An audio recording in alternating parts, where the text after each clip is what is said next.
हाय।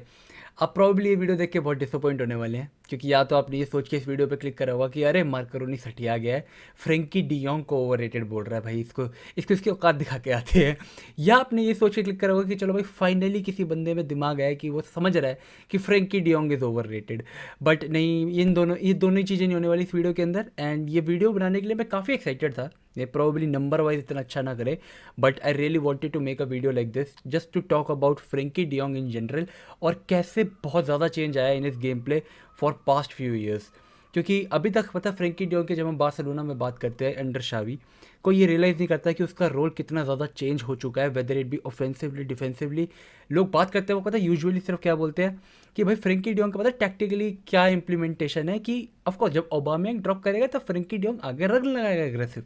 यही उसका काम है। पता मैं किसी से भी अगर जैसे इन जनरल पहली बात करूँ तो ये ऑफकोर्स मेरे से भी उठ के आती है पहली बात, कि फ्रेंकी डियोंग का क्या काम है, जब ओबामेंग ड्रॉप करेगा तो फ्रेंकी डियोंग आगे एग्रेसिव रन लगाएगा, जिससे तब अगर पिक कर लिया गया तो अच्छी बात है, वरना कोई ना। लेकिन फ्रेंकी डियोंग की एक्चुअल गेम मेक्स बार्सिलोना सो डिफेंसिवली साउंड कि अगर फ्रेंकी डियोंग अपनी ए गेम खेल रहा है तो they probably don't even कंसीड goals. हाँ, मैं ऑफकोर्स पिछली गेम्स की तुम लोगों को ऑफकोर्स में याद दिलाने की ज़रूरत नहीं है मुझे तुम्हें, but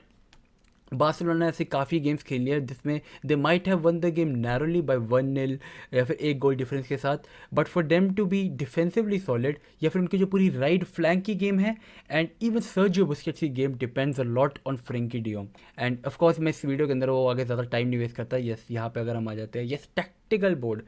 टट्टू tactician not that tattoo tactician on tactical board, या वाई नॉट।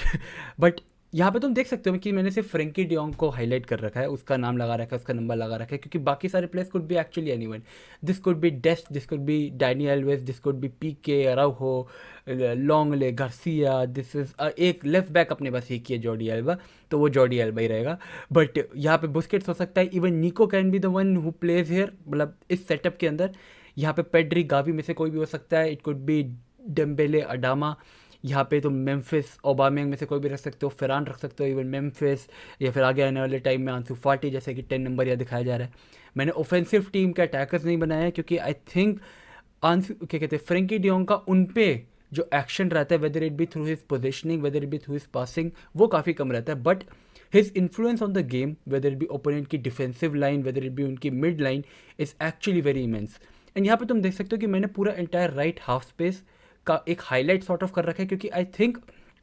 शावी के अंडर ये एक बहुत बड़ी डिफरेंस आया है बार्सिलोना के लिए, कि Frenkie de Jong now plays in a very restrictive role, जो कि उसके लिए एक्चुअली में बहुत अच्छा है। जो आई नो कि तुम लोग बहुत जगह सुनोगे, क्योंकि अगर मैं तुम्हें लास्ट सीजन का ये हीट मैप दिखाऊँ ना फ्रेंकी डियोंग का, तो he was all over the place. And दो आई नो कि पहले थॉट के अंदर आता है कि अरे भाई Frenkie de Jong was all over the place, मतलब भाई हर जगह था वो। He was had a free role, वो अपने आप को और तरीके से he was free to do whatever he feels like. पर if you are part of a team, and वो टीम को तुम एक मशीन मैकेनिज्म की तरह चलाना चाहते हो, and successful teams like Liverpool, man city, Bayern, जो रिसेंट टाइम्स में काफ़ी सक्सेसफुल रही हैं, उनमें हर प्लेयर का एक सेट ऑफ ऐसा एक रोल रहा है जिसके लिए वो रिस्ट्रिक्टेड रहते हैं उस रोल की तरफ। क्योंकि अगर तुम बहुत सारे प्लेयर्स को इंडिपेंडेंट रोल दे दोगे ना, फॉर एग्जांपल अगर तुम फ्रेंकी डियोंग को और गावी को, यहाँ पे मैं ज्यूम करूँ पेड्री है, तो मैं दोनों को एक फ्री रोमिंग क्या कहते हैं रोल दे दोगे, कि तुम दोनों को अलाउड है कहीं भी जाना, तो एक ऐसी सिचुएशन आएगी जहाँ पर ये दोनों ही दोनों are drawn towards the ball. Suppose करो कि ओपोजिशन के पास यहाँ पर बॉल होती है, एंड प्ले के मूव के साथ suppose Frenkie de Jong because he likes to dribble, वो बॉल लेके कुछ इस तरफ ऐसे आया, एंड बॉल यहाँ पर लूज़ की गई है। तो अगर इस फील्ड की इस तरफ लेफ्ट साइड पे बॉल लूज़ की गई है in the left half space, तो एक क्योंकि इन दोनों ही प्लेयर्स के पास एक रिस्ट्रिक्टेड रोल नहीं है, बहुत बड़ी सिचुएशन बनेगी कि बार्सिलोना एक ऐसे पोजीशन में आ जाती है जहाँ से फिर only one switch is needed out from here to probably their number 7, या फिर जो आगे की स्ट्राइकर्स मैंने नहीं बनाए हैं, एंड बार्सिलोना पूरी खुल जाएगी। तो यही चीज़ अवॉइड करने के लिए आई थिंक बहुत ज़्यादा ज़रूरी रहता है कि बार्सिलोना जैसी एक टीम टॉप लेवल पे compete करने के लिए now works with a frame, with a system, जो शावी ने इंप्लीमेंट करा है। इसके लिए I would like to commend him a lot. अब अगर ऑफकोर्स तुम लोगों को प्रूफ भी चाहिए होगा कि भाई मैं ऑफकोर्स ऐसे ही कुछ डींगे नहीं हाँक रहा, तो अगर मैं लास्ट गेम की यहाँ बात करूँ, मायोरका वाली जो हमारी गेम थी, एंड मैं किसी भी तरह से इस वेबसाइट को मैं कुछ सपोर्ट वगैरह नहीं कर रहा भाई, बट यहाँ पे मैं बस हीट मैप वगैरह दिखाने आया हूँ, कि जैसे अगर हम फ्रेंकी डियोंग की बात करें, तो यहाँ पे जैसा कि मैंने बोला कि मुझे राइट हाफ ऑफकोर्स गेम के फ्लो के साथ he does move around, but उसका जो रिस्ट्रिक्टेड रोल है ना यहाँ पर, यहाँ पर ज़्यादा रहता है। एंड मैं क्यों बात कर रहा हूँ कि अब क्योंकि बार्सिलोना के हर विंगर, वेदर भी हर मिडफील्डर, हर विंगर, यहाँ पे मैं गावी का ही खोल लूँ, सी उसका वो left half space, left part of the pitch, वहाँ पर पूरा एक रोड रहता है to do things there. And of course हम बात करेंगे, ये तो तुम यहाँ पर रेड रेड स्पॉट देख रहे हो उधर, फ्रेंकी का जो यहाँ पे रेड स्पॉट है, एग्जैक्ट वेरी स्पेस जहाँ पे वो गावी का है, वो वेरी यहाँ पे सेम फ्रेंकी का है। एंड सेम अगर पेड्री खेल रहा होता तो उसका भी वो रेड जो डॉट है ना वो तुम्हें वही मिल रहा होता। तो ऐसा क्यों होता है कि बार्सिलोना के मिडफील्डर्स को ये वाली एरिया जो यहाँ पे तुम देख सकते हो, why do they position themselves so much there? इसकी defensive implication is very much related to this one guy that is Sergio Busquets. अब यहाँ पे सर्जियो बुस्केट्स का तुम देख सकते हो कि उसका जो हीट मैप था ना, अगर मैं पिछले कुछ सीजन्स का अगर मैं कहीं से ढूंढ के निकालूँ तो वो there would be very much in the deep, centrally in the deep. इस मैच के लिए of course it is more towards the right, but offensively now he likes to move more offensive. And उसका reason है Gavi and Frenkie, या फिर Pedri या Frankie, क्योंकि वो डिफेंसिवली यहाँ पे प्रेजेंट होते हैं। ऑफ कोर्स मैं एक्सप्लेन करूँगा कि ऐसा कैसे होता है, बट क्योंकि मैंने फ्रेंकी का तुम्हें पिछले सीजन का भी हीट मैप दिखाया ही होगा, तो उससे तुम अब आइडिया ले पाओगे कि फ्रेंकी कैसे अब एक रिस्ट्रिक्टेड रोल में रहता है। एंड बाकी सारी बातें बाद में समझाएंगे, लेकिन ठीक है, what I basically mean to say is कि Frenkie de Jong has perfected the art to position himself अपनी बाकी टीममेट्स देखकर। फुटबॉल में ये बहुत इंपॉर्टेंट चीज़ होती है, क्योंकि अगर तुम में से कुछ कोई लोग रॉकेट लीग वगैरह खेलते होगे तो उन्हें पता होगा कि मेरे को ये चीज़ सिखाई गई है अभी रिसेंटली कि you have to position your self ball की पोजीशनिंग देख के, कि अगर ball is at like for example अगर वो हवा में कहीं उड़ रही है, बॉल उस गेम के अंदर हवा में कहीं उड़ रही होती है, तो यू नीड टू एंटिसिपेट कि इसका टप्पा वगैरह कहाँ पड़ेगा, इसका ट्रिजेक्टरी किस तरफ होगी, एंड उस हिसाब से तुम्हें अपने आप को प्लेस करना पड़ता है। फुटबॉल के अंदर you need to make sure, you have to anticipate कि तुम्हारे टीममेट्स का नेक्स्ट मूव क्या होगा, and if your teammates lose the ball तो तुम्हारे ऑपोजिशन का नेक्स्ट मूव क्या होगा। ना फॉर एग्जाम्पल अगर बार्सिलोना की मैं बात करूँ तो फ्रेंकी डियोंग के moves are very much influenced by the move of these two players, whether it be Busquets and the attacker Aubameyang. ये दोनों ही मूव से कैसे होता है, लाइक हम लोगों को पता है कि ठीक है ओबामेयांग अगर ड्रॉप कर रहा है तो फ्रेंकी डियोंग अगर रन लगाएगा। अब इसकी ये होता है इसलिए क्योंकि अगर Aubameyang like for example Aubameyang usually run लगाने से पहले वो क्या करता है, he attracts one of the centre backs with himself, while जो दूसरा फुल बैक होता है that is busy with the winger. तो ये जो एक जो बीच का स्पेस बनता है ऑफकोर्स इसके अंदर फ्रेंकी डियोंग रन लगाएगा, he will take along a midfielder, ठीक है। बट यूजुअली ये जो मिडफील्डर आगे जाता है ना, इसकी वजह से हमारा ओवरलैप के ऊपर चढ़े हुए हमारे जो फुल बैक्स होते हैं ना, उनको काफ़ी ज़्यादा स्पेस मिल पाता है। इसलिए तुम्हें देखा होगा कि डैनी एल्वेस अगर अच्छा खेलता है, जैसे तुम डैनी एल्वेस अगर यहाँ पर बहुत ज़्यादा आ रहा है ना, इसका मतलब फ्रेंकी डियोंग यहाँ के मिडफील्डर को बहुत अच्छी तरीके से पुल कर पा रहा है। फिर फ्रेंकी डियोंग को जब डैनी एल्वेस को यहाँ पे बॉल मिलेगी, अगर मैं यहाँ पे बॉल ही डाल दूँ यहाँ पे डैनियल्स को जहाँ पे यहाँ पे बॉल मिलेगी ना, तो तब तक बार्सिलोना के प्लेयर्स अंदर क्राउड आउट कर चुके होंगे, यहाँ से गावी आ चुका होगा, ये आ चुका होगा, and then he is going to whip across in. तो ये इसलिए Frenkie de Jong is able to give him that. अगर मैं यहाँ पे ऑफकोर्स देखो अब तुम्हारे सामने मैं यहाँ पे जाऊँ, डैनी एल्वेस की गेम काफ़ी अच्छी रही थी इस मैच के अंदर, एंड अगर मैं खोलूँ तो see you guys can see that exact thing कि he is able to enjoy that place here. क्यों? क्योंकि Frenkie de Jong is able to pull defenders with him. Now of course हर बार तो ऐसा नहीं होगा कि क्योंकि ओबामेंग ड्रॉप कर रहा है फ्रेंकी डियोंग आगे एक ऑफेंसिव रन लगाएगा, वो इस तरीके से अपने पास डिफेंडर पुल करेगा, नहीं, हर बार ऐसा नहीं होता। What sometimes he does is he lets Busquets enjoy the role offensively. अब what I mean by that is कि अगर मैं यहाँ पे वापस डिफेंसिवली ओपोजिशन को अगर मैं लगाने की कोशिश करूँ, तो जैसे कि मैंने बोला था ऐसा ज़रूरी नहीं है कि जब तक फ्रेंकी डियोंग एक ऑफेंसिव रन नहीं लगाएगा तब तक हमारे फुल बैक को वो स्पेस नहीं मिलेगा to whip that cross in, जिसकी वजह से हम लोग काफ़ी सारे एरियल हेडर्स जीत रहे हैं इस सीज़न। बट वो कई बारी, बहुत बारी, this is something that goes back to his Ajax days where he used to deep drop back थोड़े डिफेंसिव रोल के लिए। आईएक्स में he used to do that for this wing, जहाँ पे वो ब्लिंड वगैरह के साथ he used to give them defensive backup, और इसलिए लोग कहते थे, इस वजह से लोगों को लगता था कि he can actually play the part of a CDM just because he is able to give that defensive cover. लेकिन वो करता ये है कि he can also pull defender and midfielder इस हिसाब से टूवर्ड्स हिमसेल्फ, जिसकी वजह से अगेन ओवरलैप के ऊपर चढ़ा जो डैनी एल्वेज होगा, जो अगेन मतलब बहुत एक ऑब्वियस बात है क्योंकि यहाँ पे एक आगे विंगर भी होगा, मैं ऑफकोर्स डाल देता हूँ यहाँ पे जो एक विंगर होगा, he is then either going to come here with Dani Alves और he is going to go Frenkie de Jong, making that midfielder go and man mark Dani Alves. Frenkie de Jong की एक बहुत बड़ी एबिलिटी है to beat players. He is a great dribbler, he is a very calm player on the ball and safe with Busquets. तो ये दोनों ही players के ऊपर to leave one person mean कि तुम लोग उन्हें एबिलिटी दे रहे हो to easily get through those players. तो फ्रेंकी डियोंग को अगर तुम फ्रेंकी डियोंग के पीछे प्लेयर रखोगे ना, he has got great pace, he has got great ability to be take on players, to dribble pass them. तो इट विल मेक श्योर कि ये जो विंगर है ना, he has to come at this time भाई। और ये it is not easy, you don't, अगर किसी विंगर को, मिडफील्डर को अपनी डिफेंसिवली साइड जाके कवर करना पड़ रहा है ना, इसका मतलब the team is getting pushed back, पूरी की पूरी टीम पुश बैक होगी सिर्फ एक विंगर के पीछे आने से।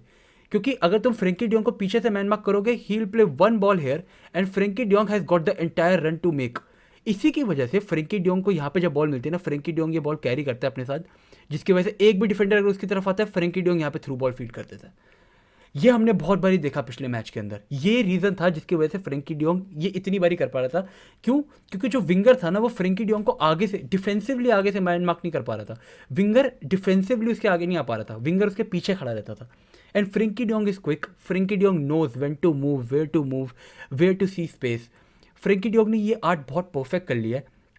एंड जहाँ तक मैं बात कर रहा था कि बुस्केट्स अब बहुत ज़्यादा ऑफेंसिव जाता है, उसका भी एक रीज़न बहुत बड़ा ये है कि जब तुम देखोगे डैनी एल्वेज आगे चढ़ा होता है ना, तो ऑफकोर्स उसके साथ एक विंगर आगे, एक मिडफील्डर आगे खुलेगा ही खुलेगा। अपना जो विंगर होता है, even if he is inverted exterior होता है, वो उससे इस वक्त इसमें कुछ ज़्यादा फर्क नहीं पड़ता। क्यों? क्योंकि उसका मेन एक्शन रहता है टू मेक श्योर ये है ना फुल बैक, इसको थोड़ा सा परेशान करना है। तो अगर मैं ज्यूम करूँ कि यहाँ पे फॉर एग्जांपल अडामा खेल रहा है, जो कि हू likes to stay wide,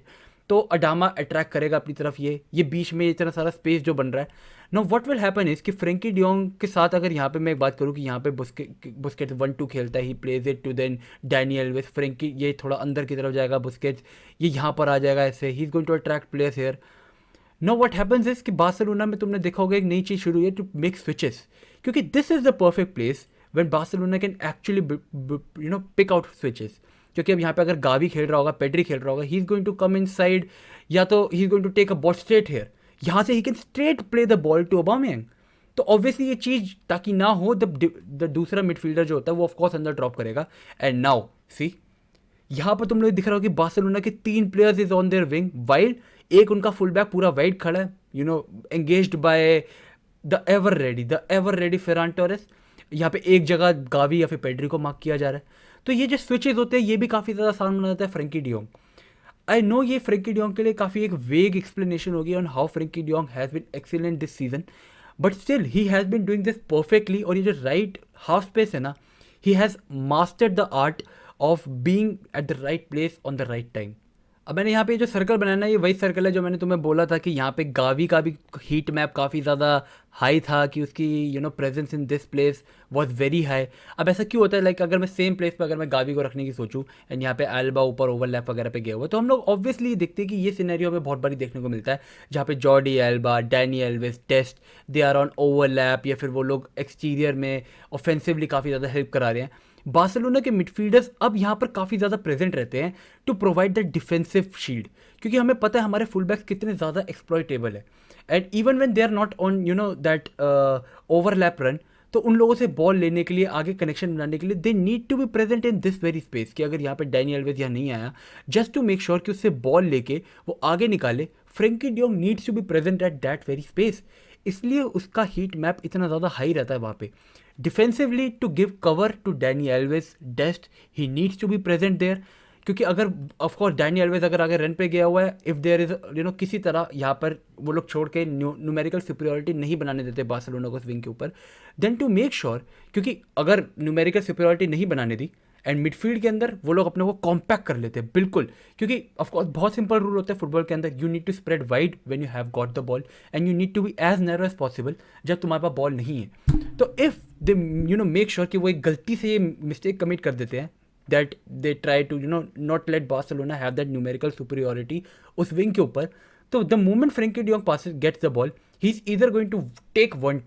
turns के अंदर वो ब्यूटीफुल है, and is going to play it back to Piqué, जो कि ऑफकोर्स उस वक्त तो यहाँ चढ़ा होगा, यहाँ पे कहीं आया होगा, बट और ही can also make the switches जिसके अंदर वो बहुत अच्छा है। यूजुअली दे गो थ्रू पीके, इसलिए हमने बोला है कि पीके की बॉल डिस्ट्रीब्यूशन बहुत इंपॉर्टेंट रहती है, क्योंकि पीके ना ये जो ये लिंकअप वाला काम रहता है ना, कि यहाँ से तुम्हें पीके मिल जाएगा, फिर पीके यहाँ खेल देगा, अच्छा वहाँ पे क्या कहते हैं न्यूमेरिकल सुपीरियरिटी नहीं रख पा रहे, मिडफील्ड काफ़ी कॉम्पैक्ट हो चुकी है उस साइड, तो देन अगेन पीछे पीके को दे दो, वो वहाँ पे स्विच मार देगा, एंड तब तक ये यहाँ पे ऐसे डिफेंडर्स यहाँ आ जाएंगे। चलो, तो ये जो तुम लोग ये चीज़ देख पा रहे हैं हम लोग, ये क्यों सर्कल बन गया मेरे को समझ नहीं आया, बट ठीक है। बेसिकली ये जो मैं चीज़ समझाने की कोशिश कर रहा था कि Frenkie de Jong and even Pedri ये जो रोल थे ना काफ़ी अच्छे से कर रहे थे, बट फ्रेंकी डियोंग को काफ़ी क्रिटिसिज्म मिल रहा था जस्ट फॉर द फैक्ट कि उसका off ball movement was not really been able to produce that much chances, क्योंकि काइंड ऑफ ओबामियंग कई बारी ऑफ लगा लगता था, कई बारी बुस्केट्स की गेम इतनी एस नहीं होती थी, कई बारी हमारे फुल बैक्स जो कि ओवरलैप के ऊपर जा रखे थे वो डिफेंसिव एरर इस तरह कमिट करते थे कि फ्रेंकी डियोंग भी डिफेंसिवली उसे कवर अप नहीं कर पाता था। एंड बस इन्हीं चीज़ों को मैंने थोड़ा डिस्कस करने की कोशिश करी है, मतलब मेरा मन था मैं ऐसी एक वीडियो बनाऊँ, होपफुली तुम लोगों को पसंद आई हो। अगर तुमने अभी तक देखी है, तुम्हें पसंद आई हो, तो do tell me in the comments अगर तुम्हें वीडियो इंटरेस्टिंग लगी, मेरे को काफ़ी अच्छा लगेगा जान के। बस लाइक सब्सक्राइब कर देना अगर तुम्हें मज़ा आए। Thank you so much guys, and बताना मैं नेक्स्ट वीडियो ऐसे किसके ऊपर बनाऊँ। Was it worth it? See you guys next time and then peace out, stay safe, चलते फट्टे, take care boys, and see you next time.